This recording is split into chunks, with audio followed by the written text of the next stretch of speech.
목적 없는 삶은 어떤 삶이라고 생각하세요?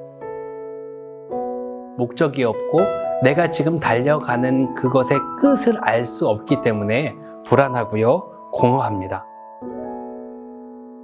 결국 채워지지 않는 것들 때문에 공허한 마음이 우리 가운데 있게 되는 것이에요.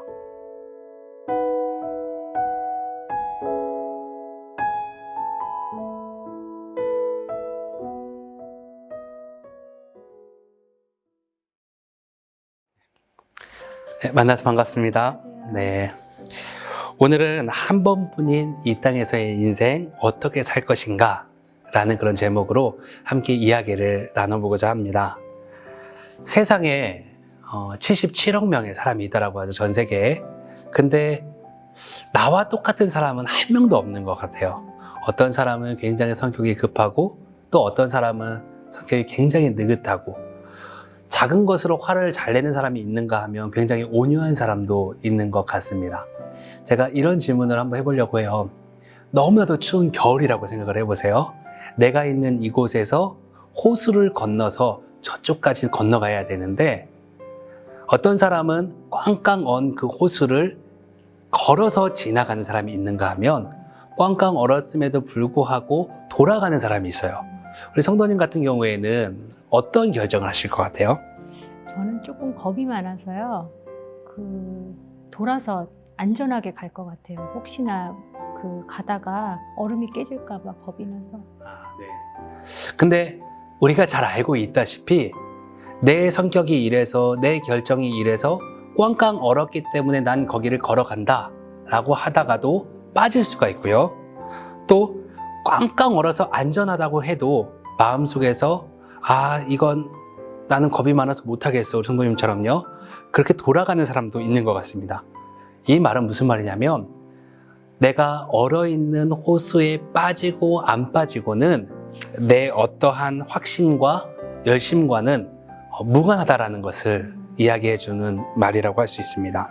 성도님께서 처음으로 우리 교회에 오셨을 때 드셨던 어떤 생각들이 혹시 있으실까요?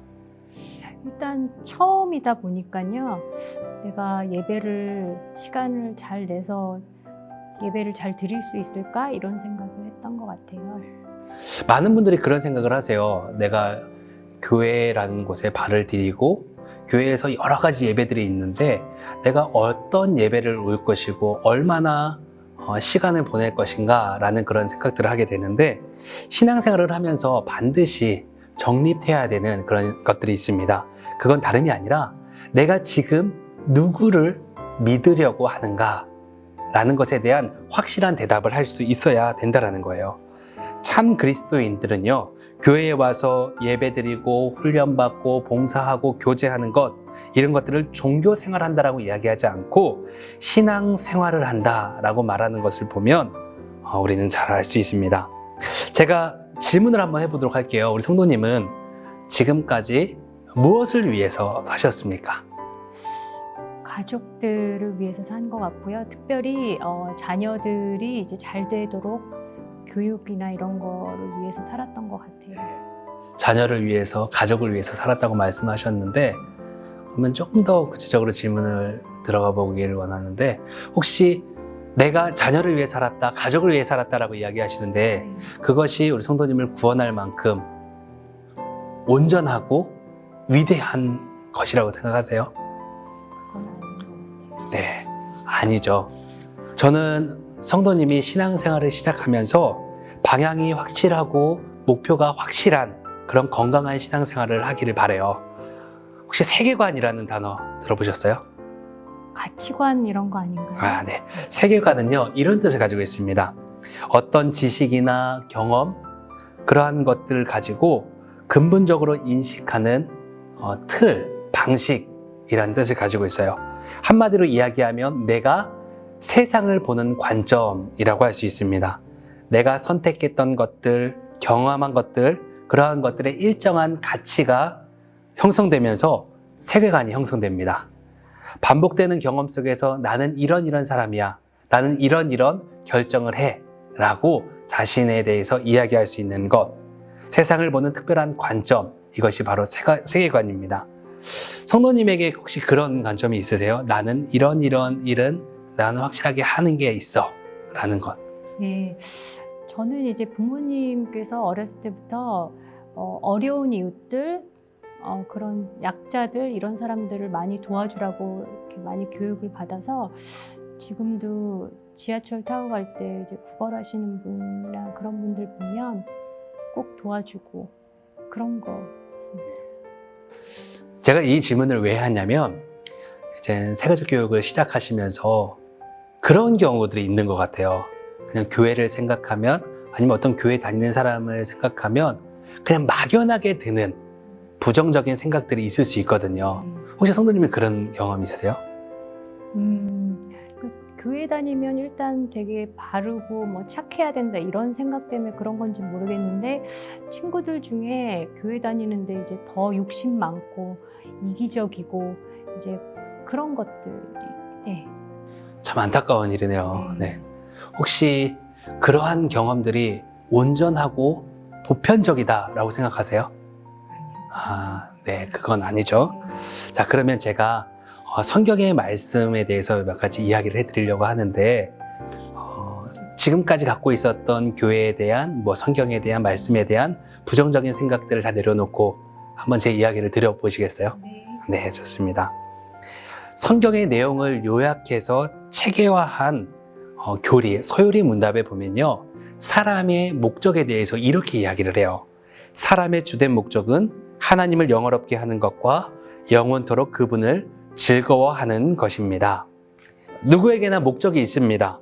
그리고 목적이 없는 삶은 너무나도 안타까운 삶이라고 할 수 있어요. 꼭 목적이 필요한가라는 생각을 할 수 있는데 목적 없는 삶은 어떤 삶이라고 생각을 하세요? 불안하고 공허할 것 같아요. 네, 맞아요. 목적이 없고 내가 지금 달려가는 그것의 끝을 알 수 없기 때문에 불안하고요, 공허합니다. 사람들은 나름대로의 기준을 가지면서 살아가요. 어떤 사람은 돈을 벌겠다고, 어떤 사람은 자식이 잘 되기를 위해서, 어떤 사람은 명예를 위해서, 권세를 위해서 살아가려고 합니다. 그러나 그러한 것들은 우리들의 마음을 완전하게 채워줄 수 없다는 것을 알 수 있습니다. 그리고 그것을 위해서 아둥바둥 살아가지만 결국 채워지지 않는 것들 때문에 공허한 마음이 우리 가운데 있게 되는 것이에요. 그리고 허무주의에 빠지게 됩니다. 내가 이거 하려고 이렇게 열심히 살았나 라고 하면서 한탄하게 되는 경우가 생기게 됩니다. 그러나 성경에 보면요, 절대적인 진리, 확실한 목적이 있다라고 이야기를 해요. 창세기 1장 1절에 보면 태초에 하나님이 천지를 창조하셨느니라 라고 기록되어 있습니다. 하나님께서는 말씀으로 천지를 창조하셨어요. 그리고 하나님께서는 우리를 만드셨습니다. 창세기 2장 7절인데요. 한번 읽어주시겠어요? 여호와 하나님이 땅의 흙으로 사람을 지으시고 생기를 그 코에 불어넣으시니 사람이 생명이 되니라. 네. 사람이 어떻게 생겨나게 됐느냐라고 과학적으로 또 많은 사람들이 이야기가 있지만 절대적인 진리를 이야기하는 성경에 보면 하나님께서 흙으로 우리를 지으셨다. 생명의 기운을 불어넣으셔서 생명체가 되었다라고 기록되어 있습니다. 그리고 하나님께서 이렇게 우리를 창조하신 목적에 대해서 전도서 12장 13절에는 이렇게 말씀하세요. 한번 읽어주십시오. 하나님을 경외하고 그의 명령들을 지킬지어다. 이것이 모든 사람의 본분이니라. 네, 성경은요, 사람이 살아가는 목적, 본분에 대하여서 하나님을 사랑하고 그분의 뜻대로 살아가는 것이라고 분명하게 우리에게 말씀합니다. 신앙이라는 것 자체에 대하여서 여러 가지로 이야기할 수 있겠지만 저는 그렇게 말씀을 드리고 싶어요. 내가 신앙생활을 한다라는 것은 나를 창조하신 하나님과 피조물인 내가 어떠한 관계인지를 아는 것, 이것이 바로 신앙생활을 한다라고 이야기할 수 있는 거예요. 하나님께서는 우리를 창조하셨을 때 어떤 마음으로 창조하셨을까? 그것에 대해서도 성경에 기록되어 있는데요. 에베소서 1장 4절과 5절입니다. 한번 읽어주세요. 곧 창세 전에 그리스도 안에서 우리를 택하사 우리로 사랑 안에서 그 앞에 거룩하고 흠이 없게 하시려고 그 기쁘신 뜻대로 우리를 예정하사 예수 그리스도로 말미암아 자기의 아들들이 되게 하셨으니. 네, 우리를 창조하신 하나님이 얼마나 좋은 분인지 아시겠죠? 방금 읽었던 것처럼 하나님께서는 우리를 이미 예정했다라고 이야기를 해요. 성도님께서 우리 교회에 오신 것도 어떤 나의 의지 때문에, 나의 어떠한 결심 때문이라고 생각할 수 있지만 성경에서는 이렇게 된 것이 하나님이 이미 예정하신 그런 것 가운데 있다라는 것입니다. 이미 창세 전에 하나님의 기쁘신 뜻대로 이곳에 오게 하셨고 저와 이렇게 이야기를 나눌 수 있게 하신 것도 다 하나님의 은혜다라고 이야기합니다. 세상의 사람들은 우연을 믿어요. 우연히 그렇게 됐어. 내 팔자가 결국 이런 거지 뭐 라고 하면서 단념하기도 합니다. 그러나 신앙인들은요, 우연을 믿지 않습니다. 모든 것이 하나님의 섭리 가운데 있다라고 믿는 거예요. 그렇기 때문에 우리 성도님이 저와 이렇게 이야기를 나눌 수 있는 것도 하나님의 섭리 가운데 있는 것이고 하나님께서 이미 예정하셔서 이렇게 이야기를 나눌 수 있고 말씀에 대해서 공부할 수 있고 교회에서 예배를 드릴 수 있다라는 것입니다.